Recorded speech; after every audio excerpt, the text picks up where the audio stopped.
بسم اللہ الرحمن الرحیم۔ السلام علیکم ورحمۃ اللہ وبرکاتہ۔ عزیز طلباء کرام، امید ہے آپ خیریت سے ہوں گے۔ بسم اللہ الرحمن الرحیم۔ بدایت المجتہد و نہایت المقتصد کا سبق نمبر 15 آج ہم زیر بحث لے کر آئیں گے۔ آج کے سبق کا عنوان کتاب النکاح الباب الثانی اور الباب الثانی سے الرکن الثانی آج ہم زیر بحث لے کر آئیں گے اور اسی کے متعلق چند ایک چیزیں جاننے کی اور سمجھنے کی کوشش کریں گے۔ آج کا سبق شروع کرنے سے قبل گزشتہ سبق کا خلاصہ دہرا لیتے ہیں اور یہ جان لیتے ہیں کہ گزشتہ سبق میں ہم نے کون سی چیزیں سیکھنے کی اور سمجھنے کی کوشش کی۔ گزشتہ سبق بھی چونکہ ہمارا کتاب النکاح کے حوالے سے تھا، کتاب النکاح پہ ہماری گفتگو ہو رہی ہے، تو گزشتہ سبق میں ہم نے کتاب النکاح الباب الثانی سے الرکن الثانی جو ہے اس کی ابتدا کی، الرکن الثانی کا تعارف حاصل کیا اور الرکن الثانی کے تعارف کے بعد جو اس کی آگے ڈیٹیل تھی، جو آگے اس میں فصول ہے ان کے حوالے سے جانا اور ان فصول میں سے جو الفصل الاول ہے اس فصل کا تفصیلی تعارف دیکھا کہ اس میں کون کون سی چیزیں آئیں گی، اور پھر الفصل الاول میں سے بھی آگے جو ہے الموضع الاول اس کی تفصیل دیکھی کہ الموضع الاول جو ہے وہ کس معاملے میں ہے، جیسا کہ امام صاحب نے ولایت کے حوالے سے یہ الموضع الاول قائم کیا کہ کیا ولایت صحت نکاح کی شرائط میں سے ہے یا نہیں، تو اس کے حوالے سے ہم نے جاننے کی کوشش کی اور اس کے ساتھ ساتھ پھر ہم نے الموضع الاول کا جو ابتدائی مسئلہ ولایت صحت نکاح کی شروط میں سے ہے یا نہیں، اس کے حوالے سے چند ایک چیزیں سیکھنے کی اور سمجھنے کی کوشش کی۔ اور گزشتہ سبق میں ہم نے چونکہ اسی حوالے سے چند ایک چیزیں جاننے کی کوشش کی تھی، تو آج جو ہے ہم اس کا اگلا حصہ جو ہے وہ جاننے کی کوشش کریں گے۔ تو آج کے سبق میں جو چیزیں ہم پڑھیں گے وہ کچھ یوں ہوں گی، ان کا پیٹرن کچھ یوں ہوگا کہ الباب الثانی سے الرکن الثانی، الرکن الثانی سے الموضوع الاول، جو فصل اول ہے اس میں سے الموضوع الاول کی تفصیل، اور اس تفصیل میں آیا ولایت صحت نکاح کی شروط میں سے ہے یا نہیں، اس کے جو اقوال تھے ہم وہ پیچھے پڑھ چکے پچھلے سبق میں، گزشتہ سبق میں، اور آج کے سبق میں جو ہم پڑھیں گے وہ اسی مسئلہ کے حوالے سے، اور اس کا موضوع یہ ہوگا کہ سبب اختلاف کیا ہے، ولایت کا صحت نکاح کی شروط میں سے ہونا یا نہ ہونا، جو فقہا کا آپس میں جو اختلاف بنا اس کا سبب کیا ہے، سبب اختلاف کیا ہے، اور اس کے ساتھ ساتھ آج ہم کوشش کریں گے کہ ہم جو ولایت کو نکاح کی شروط میں سے مانتے ہیں، صحت نکاح کی شرائط میں سے قرار دیتے ہیں، ان میں سے جو قائلین ہیں، جو فقہا نکاح کو ولایت کے بغیر درست قرار نہیں دیتے، ان کی ادلہ کیا ہیں، ان کے حوالے سے اور اس کی کچھ تفصیل جو ہے اس کو ہم جاننے کی کوشش کریں گے۔ عزیز طلباء کرام، ہم اپنا آج کا سبق شروع کرتے ہیں۔ آج کے سبق کا تعلق الرکن الثانی سے، اور الرکن الثانی جو ہے یہ ہے فی شروط العقد، اس عقد کی یعنی عقد نکاح کی شرائط کون کون سی ہیں۔ اس میں تین آگے فصول ہیں، پہلی فصل اولیاء کے حوالے سے ہے، دوسری فصل گواہان کے حوالے سے ہے، تیسری فصل جو ہے وہ حق مہر کے حوالے سے ہے۔ تو ہم الفصل الاول چونکہ پڑھ رہے ہیں، الفصل الاول کا تعارف دیکھ لیں کہ الفصل الاول فی الاولیاء، یہ اولیاء کے حوالے سے ہے، اور جب اولیاء پر گفتگو ہوگی تو وہ بھی آگے چار مواضع میں تقسیم ہوگی، اور وہ مواضع کون کون سے ہوں گے۔ پہلے نمبر پر اشتراط الولایہ فی صحت النکاح، کہ آیا صحت نکاح میں ولایت شرط ہے یا نہیں، دوسرے نمبر پر ولی کی صفات کیا ہے، تیسرے نمبر پر اولیاء کی ترتیب کیا بنتی ہے، اقسام اور ترتیب، پہلے کون سا ولی حقدار ہے، پھر کون، یہ جو اصناف ہیں اور ترتیب ہے وہ، اور جو اس کے متعلقہ مسائل ہیں وہ سارے آئیں گے۔ اور چوتھے نمبر پر فی عضل الاولیاء من یلونہم، کہ اولیاء کی زیر سرپرستی جو زوجین ہیں، لڑکی ہے یا لڑکا ہے، اولیاء کا ان کو نکاح سے روک دینا اور ان دونوں کے درمیان جب اختلاف ہو جائے تو اس کا کیا حکم ہے۔ یہ پہلی فصل میں چار مواضع کا تعارف ہے۔ ہم چونکہ موضوع الاول پڑھ رہے ہیں، اور الموضوع الاول کا جو مقصد، جو موضوع الاول میں چیز ہے، وہ ہے فی اشتراط الولایت فی صحت النکاح، نکاح میں جو صحت نکاح ہے اس میں ولایت شرط ہے یا نہیں، اس کے حوالے سے ہم پڑھ رہے ہیں۔ گزشتہ سبق میں ہم نے اس کے حوالے سے جو چیزیں پڑھی تھی وہ تھا کہ فقہا کا اختلاف کیا ہے، فقہا اس کو کس انداز سے لیتے ہیں اور کس طرح اس کو سمجھتے ہیں، یہ ہم نے دیکھنے کی اور جاننے کی کوشش کی۔ اور اس میں جو مختلف اقوال ہیں، جیسا کہ امام مالک رحمہ اللہ کا ہے، ان کا قول ہے کہ لا نکاح الا بولی، ولی کے بغیر نکاح نہیں ہے۔ اسی طرح امام شافعی رحمہ اللہ جو ہیں وہ اس کو شرط قرار دیتے ہیں۔ ابو حنیفہ رحمہ اللہ، امام زفر، امام شافعی، امام زہری رحمہ اللہ، ان کے نزدیک اگر ولی کے بغیر عورت نے نکاح کیا اور وہ جو ہے وہ ہم پلہ بھی ہے تو پھر یہ نکاح جو ہے درست ہوگا۔ امام داود ظاہری رحمہ اللہ نے بکر اور سیبہ عورت ان دونوں کے درمیان فرق کیا ہے۔ اسی طرح جو امام احمد ابن حنبل رحمہ اللہ کا موقف ہے اس کے حوالے سے بھی جانا، اور امام مالک رحمہ اللہ جو ہیں ان کے مذہب میں جو اختلاف ہے، یعنی بغدادیوں کا، کیا یہ صحت نکاح میں سے ہے یا تمام میں سے ہے، اس کے حوالے سے جو اقوال تھے وہ ہم نے گزشتہ سبق میں پڑھ لیے۔ اب ہم اپنے آج کے سبق میں جو چیز پڑھیں گے اس کا تعلق ہے کہ علماء کے اس اختلاف کا سبب کیا ہے۔ امام صاحب لکھتے ہیں وَسَبَبُ اخْتِلَافِهِمْ، اور ان کے اختلاف کا سبب یہ ہے کہ انہو، بے شک شان یہ ہے کہ لم تأتی آیت ولا سنت، نہیں کوئی بھی آیت یا سنت رسول صلی اللہ علیہ وسلم نہیں آئی، ہیا ظاہرۃ، جو اپنے معنی میں ظاہر ہو، فی اشتراط الولایت فی النکاح، کہ نکاح میں ولایت شرط ہے یا نہیں، اس کے حوالے سے کوئی بھی سنت اور کوئی بھی ظاہری آیت اس حوالے سے وارد نہیں ہوئی۔ فضلا عن ان یکون فی ذلک نص، امام صاحب کہہ رہے ہیں کہ ظاہری طور پر تو کوئی لفظ وارد نہیں ہوا، بجائے اس کے کہ ان یکون فی ذلک نص، کہ اس میں کوئی ویسے کوئی واضح نص ہوتی، نہ کسی آیت یا حدیث سے ظاہری طور پر معلوم ہو رہا ہے اور نہ اس کے بارے میں کوئی واضح نص ہے۔ بل الآیات والسنن التي جرت العادت بالاحتجاج بها، امام صاحب لکھتے ہیں کہ وہ آیات اور وہ سنتیں التي جرت العادت، جن سے عموماً، عادتاً، عام طور پر، جن سے احتجاج ہوتا ہے، بالاحتجاج بها، جن آیات اور سنن کے ساتھ وہ دلیل پکڑتے ہیں، اندہ ان کے نزدیک، من یشترطها ہی کلها محتملۃ، وہ جو اس مسئلہ میں ولایت کو شرط ٹھہراتے ہیں، وہ جن آیات اور سنن سے دلیل پکڑتے ہیں، جن کو بطور دلیل پیش کرتے ہیں، ہی کلها محتملۃ، وہ ساری کی ساری محتمل ہیں، ان میں احتمال ہے۔ کس چیز کا احتمال ہے؟ احتمال اس چیز کا ہے کہ اس میں مانعین جو ہیں، منع والا حکم بھی پایا جا رہا ہے، قائل کے ساتھ ساتھ حکم کے ساتھ ساتھ منع والا بھی، یہ دونوں کا احتمال، دونوں الفاظ کا ہے۔ اور وَكَذَلِكَ، اور اسی طرح امام صاحب لکھتے ہیں الآیات والسنن، وہ آیات اور وہ سنتیں التی احتج بها، جن سے دلیل لیتے ہیں وہ لوگ، وہ یشترط اسقاط، اس حکم کے ساقط ہونے کی جو دلیل لیتے ہیں، ہی ایضا محتملۃ فی ذلک، وہ بھی اس مسئلہ میں ساری کی ساری محتمل ہے، ان سے بھی احتمال کا پہلو نکلتا ہے، جن سے وہ جن احادیث اور سنتوں کو بطور دلیل پیش کرتے ہیں کہ یہ ولایت جو ہے یہ شرط نہیں ہے، ان احادیث اور ان سنتوں سے یہ احتمال نکلتا ہے کہ نہیں ولایت شرط بھی ہے،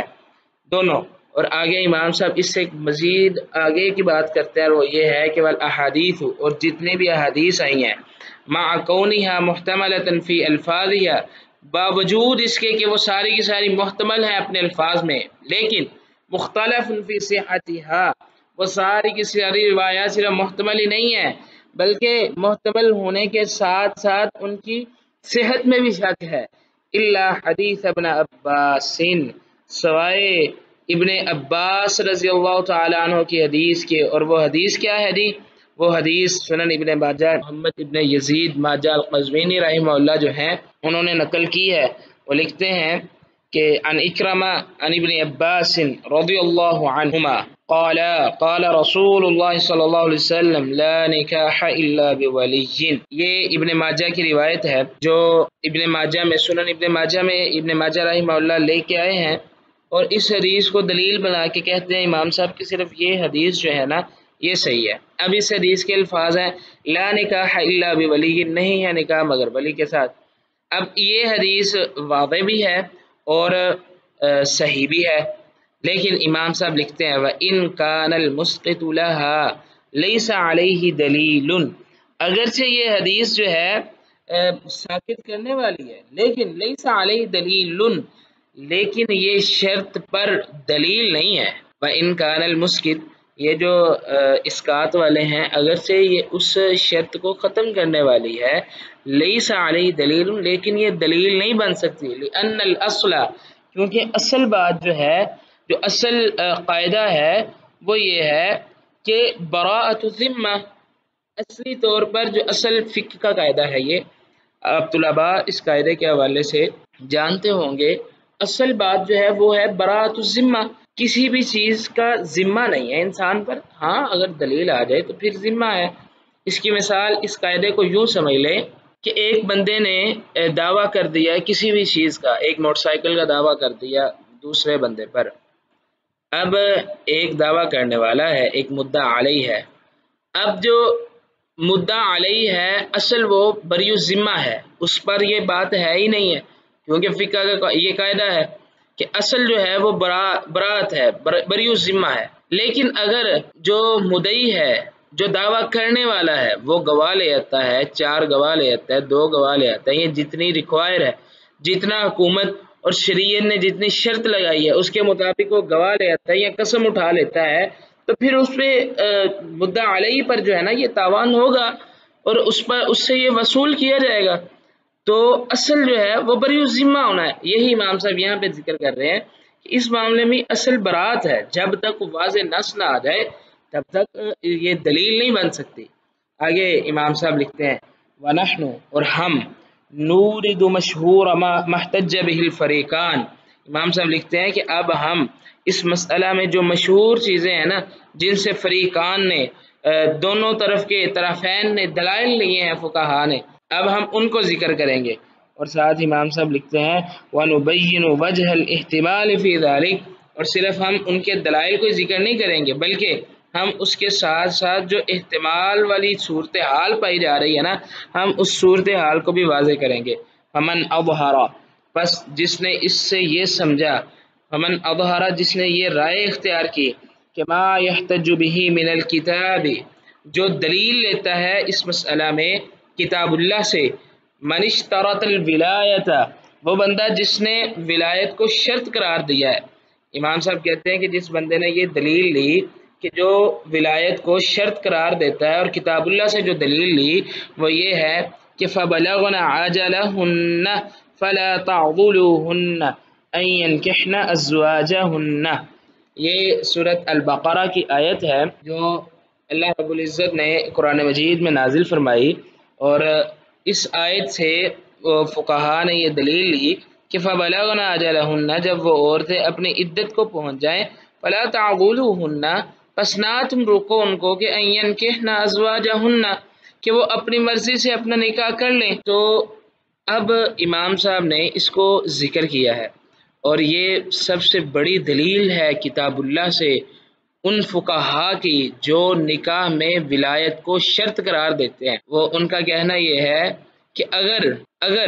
ولی کے لیے کوئی حق نہ ہوتا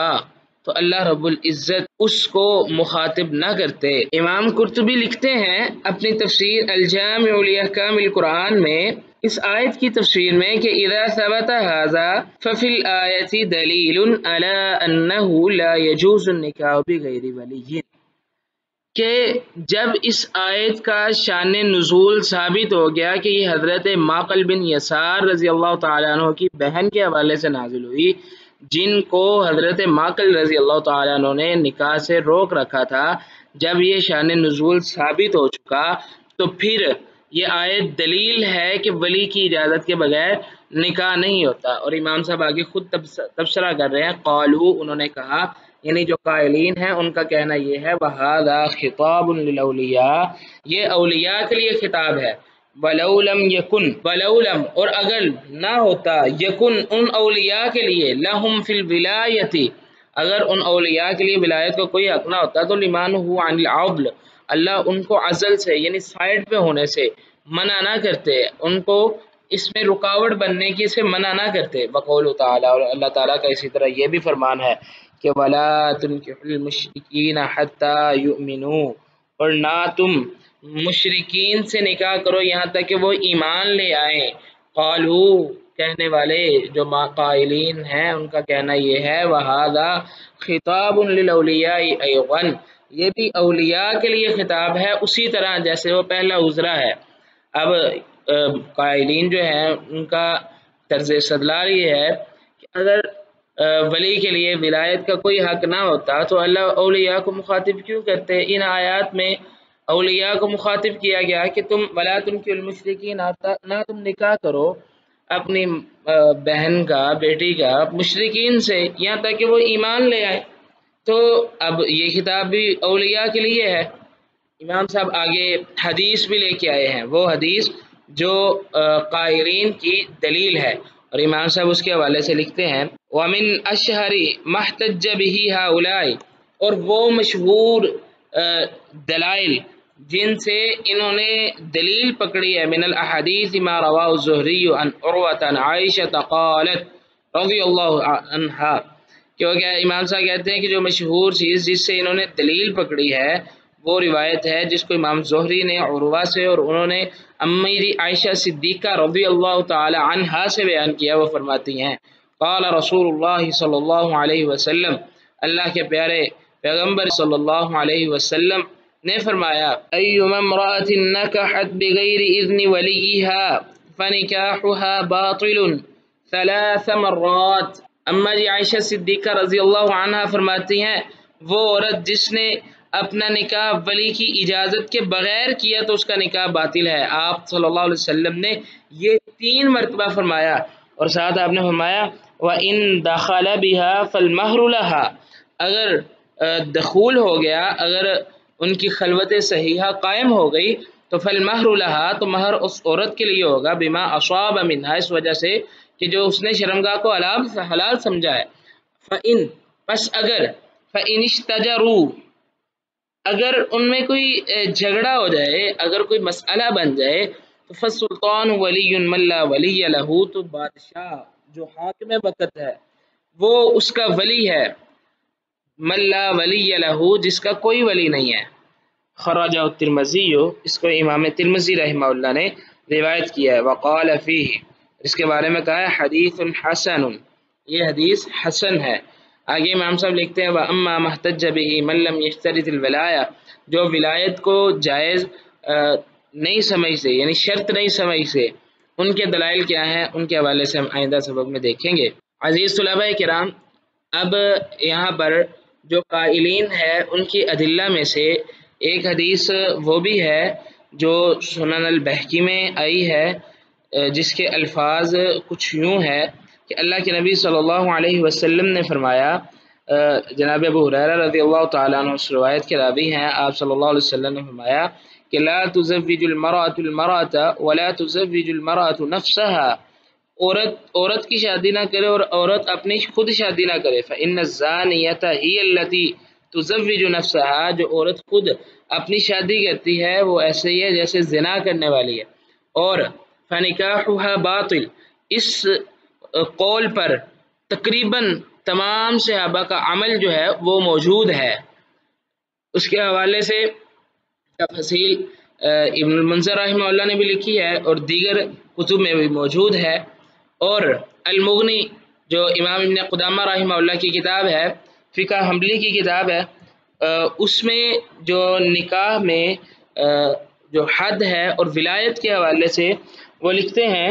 کہ ما كان احد من اصحاب النبی صلی اللہ علیہ وسلم اشد فی النکاح بغیر ولی من علی رضی اللہ عنہ كان يضرب فیہ یہ ابن قدامہ رحمہ اللہ یہ اس باب میں لے کے آئے ہیں، کیا آیا وہ بندہ جس نے نکاح فاسد کیا اور نکاح فاسد میں اس نے وطی کر لی تو کیا اس پر سزا ہوگی یا نہیں ہوگی؟ تو امام صاحب یہاں پہ یہ روایت لے کے آئے ہیں کہ جناب علی المرتضیٰ شیر خدا جو ہیں رضی اللہ عنہ اس معاملے میں سختی کی ہے تمام صحابہ سے، اور شیر خدا جناب علی المرتضیٰ رضی اللہ عنہ جو تھے وہ کوڑے بھی لگایا کرتے تھے اس معاملے میں۔ تو اس حدیث سے استدلال کیا ہے کہ صحابہ کرام رضوان اللہ علیہم اجمعین بغیر ولی کے نکاح کو درست قرار نہیں دیتے تھے۔ اب آئندہ جب ہم مانعین کے دلائل پڑھیں گے تو اب پھر ہم ان کے حوالے سے جو تفصیل ہوگی وہ بھی دیکھیں گے۔ اب ہم اپنے آج کے سبق کا خلاصہ دیکھ لیتے ہیں۔ آج کے سبق میں ہم نے کتاب النکاح الباب الثانی الرکن الثانی سے الموضوع الاول کی تفصیل میں جو ولایت صحت نکاح کی شروط میں سے ہے یا نہیں، اس میں سبب اختلاف کیا ہے، اور ساتھ قائلین کی ادلہ کیا ہے کتاب اللہ سے سنت رسول سے، جو ان کی مشہور دلیل ہے وَلَا تَعْضُلُوهُنَّ يَنْكِحْنَ أَزْوَاجَهُنَّ إِذَا تَرَاضَوْا، اور اسی طرح وَلَا تُنْكِحُوا الْمُشْرِكِينَ حَتَّى يُؤْمِنُوا، اور اسی طرح جو روایت ہے امی جی عائشہ صدیقہ رضی اللہ عنہا والی جو اللہ کے نبی صلی اللہ علیہ وسلم سے بیان کی جاتی ہے کہ یوم امرأۃ نکحت، وہ عورت جس نے نکاح کیا، یہ اسی نام سے مشہور روایت ہے۔ تو یہ ان کے مشہور ترین دلائل ہیں۔ اگلے سبق میں انشاءاللہ العزیز ہم کتاب النکاح الباب الثانی الرکن الثانی سے موضوع الاول کی تفصیل میں ولایت صحت نکاح کی شروط میں سے ہے یا نہیں، اس ٹاپک کے تحت الموضوع الاول کے تحت سبب اختلاف سے آگے جو مانعین کی ادلہ اور ان کا مناقشہ ہے وہ کریں گے۔ تب تک کے لیے آپ یہ سوال حل کریں۔ سوال یہ ہے کہ آیا ولایت صحت نکاح کی شروط میں سے ہے یا نہیں؟ اس کے حوالے سے جو ائمہ اور فقہا کا اختلاف ہے اس کو جاننے کی اور سمجھنے کی کوشش کریں۔ تب تک کے لیے اللہ حافظ، اپنا خیال رکھیے گا۔